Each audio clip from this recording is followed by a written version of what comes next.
What men want? Well, I tell you what this man wanted. His money back after seeing this movie. Even though I didn't pay money to actually go see this movie. Well, that joke just failed.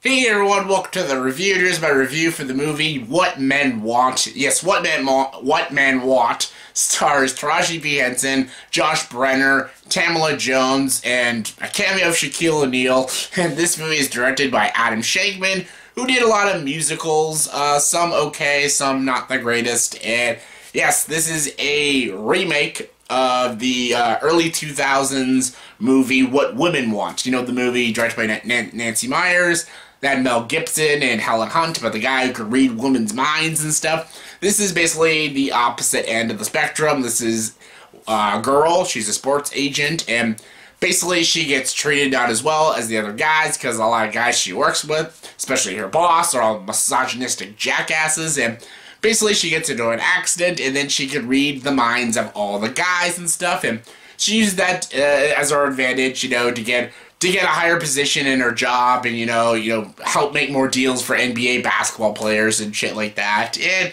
yeah, this movie isn't very good actually at all. I thought this actually could have worked because a movie about a girl reading the minds of all the men in the world, it can be a very, very funny scenario. Very, very funny if it's done well and it's written well. This movie's not done well or written well, but it could be really legit funny. But the problem with this movie is that, like, all the guys are douchebags. All the guys think about is, like, sex and money. That's it. That's all they think about is sex and money. And I get it. A lot of the world, that's what most people think of, is sex and money. But that's what all guys think of. But every guy, except for her assistant, played by Josh Brener, who's the only likable guy in the movie, because he's, like, a dorky dude and stuff, but every guy in the movie is the most misogynistic, just asshole dudes, and they just think of the most douchiest things, and that's not funny. That's really not that funny to me, and that's a lot of the jokes in this movie, and it's not that funny. I don't care how crude and raunchy this movie gets, that's not that funny. I'm just sorry, that's not funny. And Taraji P. Henson doesn't really have much of a character arc. See, what made What Women Want an interesting movie and a funny movie is that Mel Gibson in the movie is a hardcore misogynist in the film. He's not a despicable piece of shit, but he's not a good guy, and he's a complete misogynist. And when he has the power to read women's minds, he uses it for his advantage in a wrong way, like to hook up with women and to get further in his job, but he realizes that women are just objects, they're not sex objects and stuff, and he learns about female empowerment and stuff, and he actually does a lot of good in the film.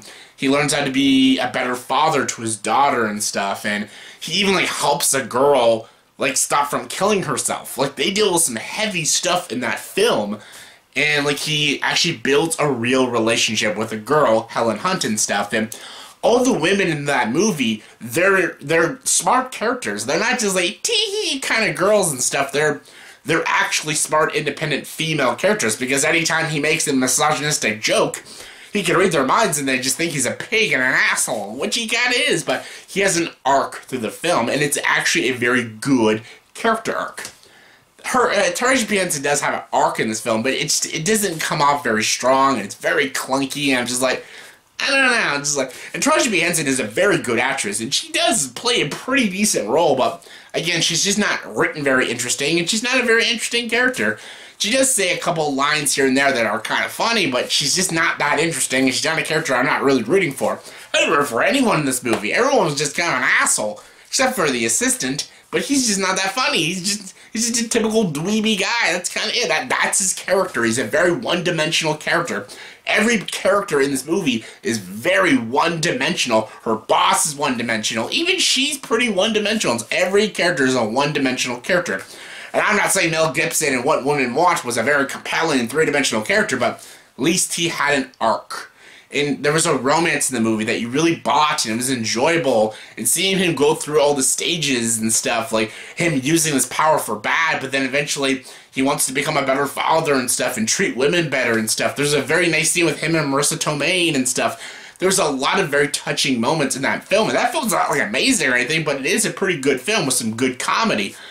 The least this movie could have been is funny. And it's not that funny. It's not that funny. I barely laughed at all in this film.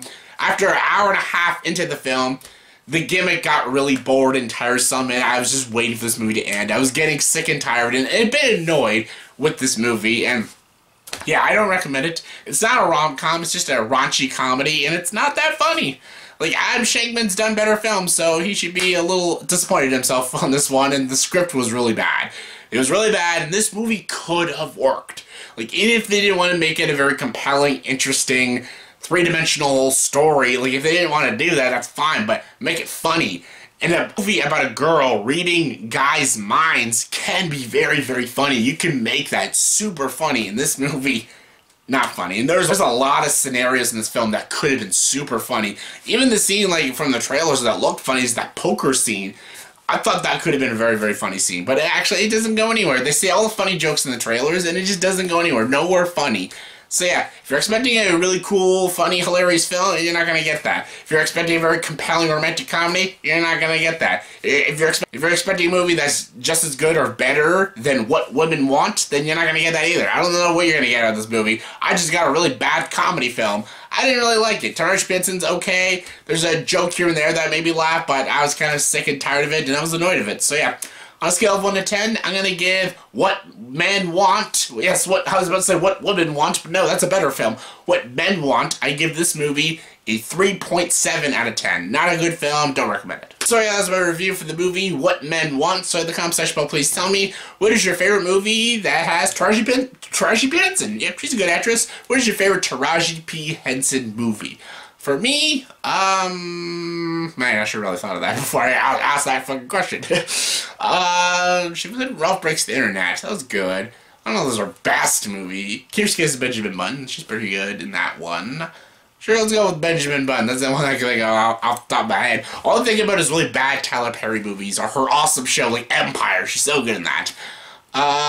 Hidden Figures was okay. Yeah, those are some good ones. Yeah, what's your favorite Taraji P. Henson movie? Comment below, let me know. And as always, for this video, please like, subscribe to this channel, and join the dark side.